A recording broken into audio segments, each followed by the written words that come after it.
Esselamu Aleyküm Şeyh. Aleykümselam ve rahmetullah. Şeyh, Arafa günü haqqında nə deyə bilərsiniz? Elhamdülillah, Arafa günü dinimizdə gəlib ki, xüsusən sünnədə Peyğəmbər sallallahu aleyhi ve sellem buyurub ki, Arafa gününün orucu bir il keçmiş və bir il gələcək günahları yuyur. Və bu onu göstərir ki, bir gün oruç tutmaq necə əzəmətli gündür. Bir il keçmiş və bir il gələcək günahları yuyur. Təbii ki, burada məqsəd kiçik günahlardan gedir. Çünki böyük günahlar tövbə ilə yuyulur. Amma kiçik günahlar salih əməllərlə gedir, ibadətlə. Böyük fəzilətlərindəndir. Və həmçinin ümumiyyətlə fikir verirsiniz, orucluq seçilib. Orucluğun məqamı. Və Arafa gününü özü, həc, Peyğəmbər sallallahu aleyhi ve sellem buyuruyor ki, həc Arafadır. Yəni, həc düz sayılmaq üçün Arafaya çatmalısan. Arafaya çatmasa həc sayılmır. Ona görə həm həc baxımından, həc ibadətində onun yeri, həm ümumən onun ibadətdə yeri böyükdir və imkan varsa tutun orucu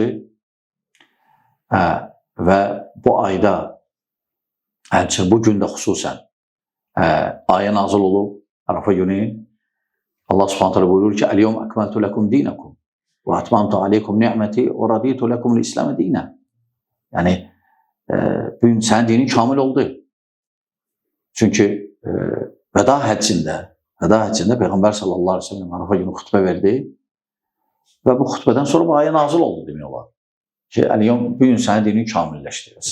Çünki həcc edildi, İslamın 5 şərti tamamlandı. İslamın şərtləri hansıdır? Birinci şəhadət, 5 şərti var. Şəhadət, La ilahe illallah Muhammed Resulullah, necə Əli bin Əbi Talib deyir. Sonra namaz, sonra oruc, sonra zəkat, sonra həcc. Bununla bitir. Ona görə Allah Teala buyurur ki, "El-yevm ekmeltu lekum dinakum." Bugün sənin dinin tamamlandı, kamilləşdi. Və orucluğu yaddan çıxartmayın, bir gündür və salam. Amma bayram günü oruç tutmaq olmaz, haramdır. Bu qədər. Vəssalamu aleykum və rahmetullah və bərəkatuhu.